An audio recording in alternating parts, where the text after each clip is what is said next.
Bonjour ou bonsoir, tout dépend de l'heure à laquelle vous regardez cette vidéo. Tout d'abord, je voudrais vous remercier de me suivre sur cette chaîne. J'ai été surpris par le nombre de vues. J'ai été très encouragé et je vous remercie. Et ça m'encourage à continuer. J'aimerais aussi remercier toute l'équipe technique sans laquelle cette aventure n'aurait pas lieu. Et commencer par Timothée, c'est lui qui est en train de me filmer maintenant. Il est réalisateur, c'est lui qui me dit de sourire, c'est lui qui me parle. Je te remercier pour le travail très professionnel et j'ai eu de très bons retours par rapport à ton travail. J'aimerais aussi remercier Ronan, c'est lui qui a fait le design, qui a fait le logo de Je me tiens à la porte. Il travaille aussi au Top Chrétien, il y est missionnaire et c'est un gars très talentueux. Je voudrais remercier Raphaël, c'est lui qui compose le son. C'est un musicien, compositeur, quelqu'un qui a beaucoup de talent. Remercier aussi Sophie, c'est elle qui a illustré certaines des vidéos. Elle est aussi chanteuse, artiste. Et si vous voulez en savoir plus sur ce qu'ils font, eh bien, je vous invite à regarder en bas dans la description. Alors j'aimerais introduire le thème de la foi.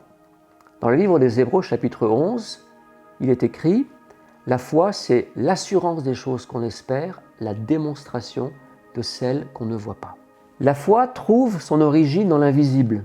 Il est dit que l'univers a été créé à partir de choses qu'on ne voit pas. Dans le livre de la Genèse, au commencement, Dieu créa l'univers. Une parole sort de sa bouche, Dieu dit et la chose existe. Il dit que la lumière soit et la lumière fut. Et dans l'évangile de Jean, dans son prologue au chapitre 1, il est dit qu'au commencement était la parole était Dieu, la parole était avec Dieu et tout a été fait par elle. Et c'est une parole créatrice et c'est une parole de foi qui part de rien.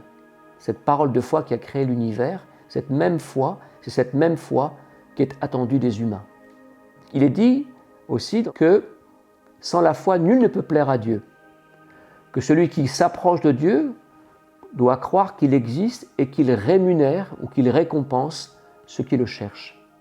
Alors revenons à Hébreux, il y a toute une liste d'hommes, de femmes qui ont cru, des héros de la foi. Il y a Abel, il y a Enoch, il y a aussi Noé. On sait que Noé a créé une arche. Il nous a dit qu'il ne voyait pas et il a créé cette arche à partir de ce que Dieu lui a dit. Vient ensuite Abraham, le père des croyants. Dieu lui a dit de quitter son pays, d'aller dans un pays qu'il ne connaissait pas. C'est ce qu'il a fait. Il ne voyait pas, mais il a cru. Et puis plus tard, alors qu'il était installé, Dieu lui dit qu'il aurait un descendant, mais il était vieux, sa femme était vieille, et ils ont cru. Dans le récit de la ligature d'Isaac, Dieu lui demande de sacrifier son fils. Il nous est dit qu'il croyait même que Dieu pouvait le ressusciter des morts. Donc c'est vraiment une foi active, vivante, qu'avaient tous ces gens. Il y a toute une liste. Et puis, dans le chapitre suivant, chapitre 12, il nous est dit « Puisque nous sommes environnés d'une si grande nuée de témoins, rejetons tout fardeau et le péché qui nous environne si facilement, et engageons-nous dans cette carrière, engageons-nous dans cette course, les yeux fixés sur Jésus, qui est, et c'est intéressant, l'auteur de la foi et qui l'amène à la perfection. » Alors, il y a plusieurs traductions de ce verset. C'est dit aussi le consommateur de la foi et qui l'amène à la perfection. D'autres traductions disent il est celui qui suscite la foi et qui l'amène à la perfection, ou même qu'il est l'auteur de la foi, lui qui l'a inventée. Et une autre traduction dit même il est le pionnier de la foi. Et donc la source de la foi, elle est en Jésus. Et puis je vais vous donner, mais pas maintenant parce que je ne veux pas lasser votre attention, je vous donnerai des illustrations de cette foi. On verra comment Jésus, dans son ministère terrestre, a non seulement suscité la foi, déclenché la foi et même testé la foi de ses interlocuteurs. Alors dans les prochains épisodes, je vous donnerai 3 exemples tirés des évangiles où Jésus suscite la foi de ses interlocuteurs. Je vais m'arrêter là pour aujourd'hui.